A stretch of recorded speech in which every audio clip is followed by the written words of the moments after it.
Now that the 2024 draft has come and gone, what are some players on the Commanders roster that could be dealt elsewhere? This is a rebuilding team here in Washington. They could probably grab some additional draft capital in future years. So let's talk about the possibilities today right here on the Commanders Report. Before we get into it, though, make sure you click that subscribe button if you haven't already, because we have daily Commanders videos breaking down the latest news and rumors surrounding this football team every single day, 100% free. Then also, if they make a cut, if they trade somebody away, if they trade for someone, if they sign someone in free agency, we're going to have breaking news coverage for you guys right here on the channel. And we also have weekly live shows every single Thursday, 5 p.m. Eastern Standard Time. We like to have a good time. We like to do these super chat kind of stuff, or the Bean Boozleds and the Tortilla Slaps. It's a good time, man. So if you want a nice community of fellow Commanders fans to talk ball with every single week, this is going to be the place for you. Make sure you click that subscribe button. It's 100% free to do so.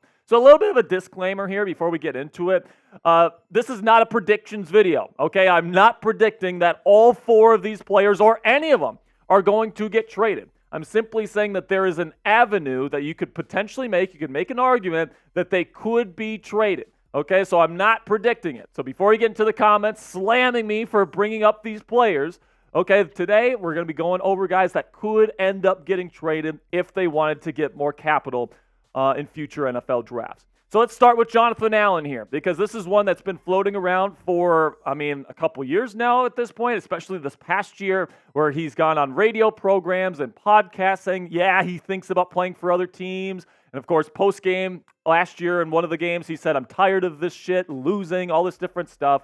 And listen, man, Jonathan has been a really good player for the Washington Commanders, and he hasn't been a part of good teams, right? The team has just not been able to produce much success with Jonathan on the team. And that's sad because he's a really good player and he wants to, use his prime to help a team try and win a championship. So he still has 2 years left on his contract. He's 29 years old. So by the time his next contract expires, he's going to be over 30 years old. Okay, so he's somebody that definitely wants to take advantage of his time while he is still relatively good, right? Because after that next contract, after you hit 30, you never really know how good he's going to be. And then the Commanders did draft Johnny Newton in the second round of the NFL draft this year, so they have room to potentially unload one of these defensive tackles if they wanted to do that. And then also, like we've said, Allen has previously expressed that he might want to go play elsewhere. So after the Johnny Newton pickup, it's definitely possible that Jonathan Allen could be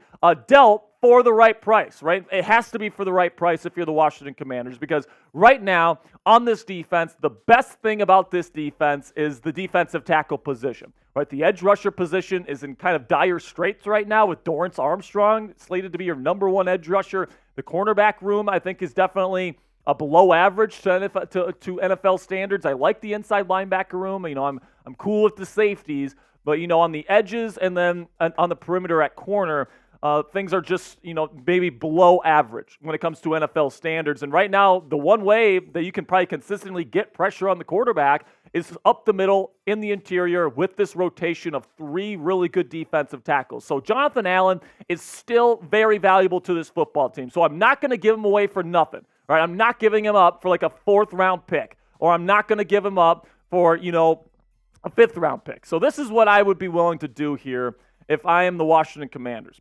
2025 second round pick in exchange for Jonathan Allen and a 3rd round pick in 2026. Okay, so that is what I am willing to do if I am the Washington Commanders. Let me know what you guys think down there in the comment section. Would you accept this trade for Jonathan Allen, upgrading that pick into getting a second round pick, but you have to give up a 3rd round pick in 26 plus Jonathan Allen? Let me know what you guys think down there in the comment section. Type A if you're going to accept it, or type D if you're going to decline it. Here in just a second, I'm going to be talking about our sponsor today at Prize Picks. While I'm talking about Prize Picks, make sure you guys go down there and tell me whether you're accepting or declining this trade offer for Jonathan Allen.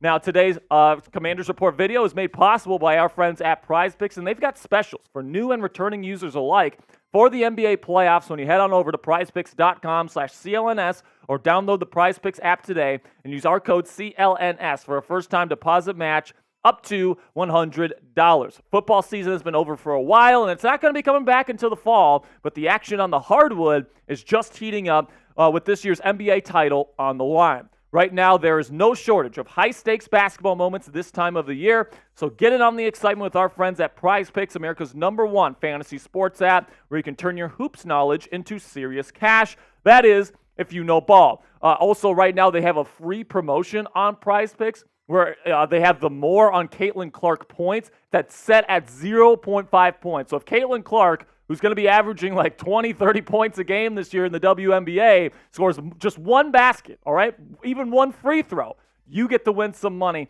with our friends at Prize Picks. Now, for my projection over these next several days, Karl Anthony Towns with the Minnesota Timberwolves, I'm going to take the less on his point total at 20 for Game 3 against Denver, and then I'm going to take the Demon more on Naz Reid. So essentially what a Demon is that it's a harder to get projection, but you get a higher payout at 12.5 points, 6th man of the year. I'm going to take the more on that for Game 3. The NBA playoffs are now in full force, and you can pick more or less right now to make some money from the biggest stage in the game. Prize Picks is simple to play. All you have to do is pick more than or less than on 2 to 6 player stat projections, and then watch the winnings roll in. Get started now if you haven't already at prizepicks.com/CLNS, or download the Prize Picks app today and get a first-time deposit match of $100 when you use our code CLNS. You can pick more or you can pick less. It's that easy with our friends at Prize Picks.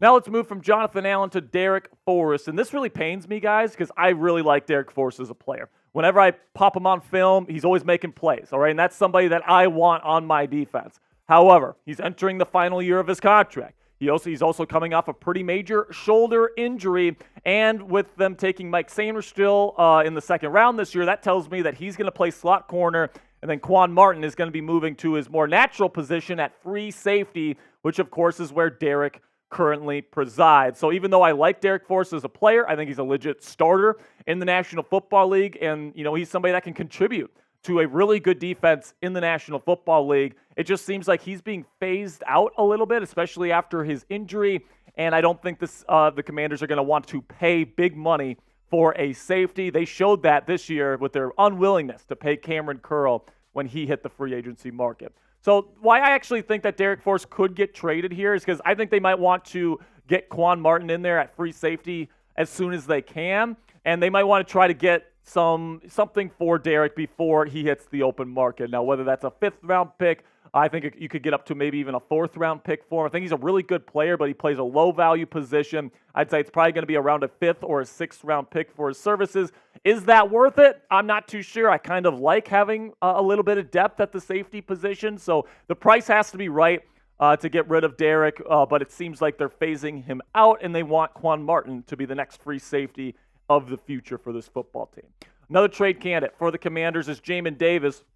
This one's pretty obvious to me because not only has Jamin had some legal issues in the past year, but also the Commanders really invested heavily in this position this offseason. They signed 4 linebackers in free agency, okay? All of which started games in 2023. So Bobby Wagner, Frankie Louvu, Mykal Walker, and Anthony Pittman, all those guys started at least one game last season, and they drafted another one in Jordan McGee in the draft this year who's got super high upside. So, I look at Jamin Davis, and because of all the different things, he's entering the final year of his contract, the legal issues, now you have some nice depth at the position. I do think he's one of the 3 best linebackers on this team. I do think Wagner and Louvu are number 1 and number 2 with Davis in the 3rd spot. But if someone gives you a pretty decent offer for Davis, who is still very athletic, who still has a potential future as a starter in this league, I do think a team might be willing to give a day 3 draft pick in exchange for Jamin Davis, and I think the Commanders may be inclined to take that offer.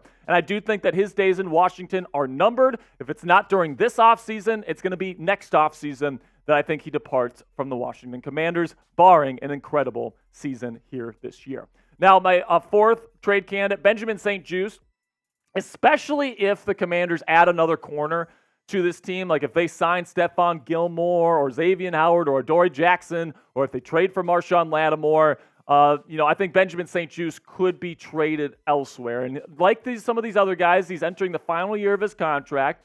They signed Michael Davis this year in free agency. Of course, you have Emmanuel Forbes in the room already. Now, St-Juste is a nice backup option in case one of those guys gets hurt, but especially if they add another piece to this room here, I do think St-Juste could be sent elsewhere. St-Juste has shown some flashes throughout his career, but at the end of the day, man, I'm just not sure if he's a true starter in the National Football League.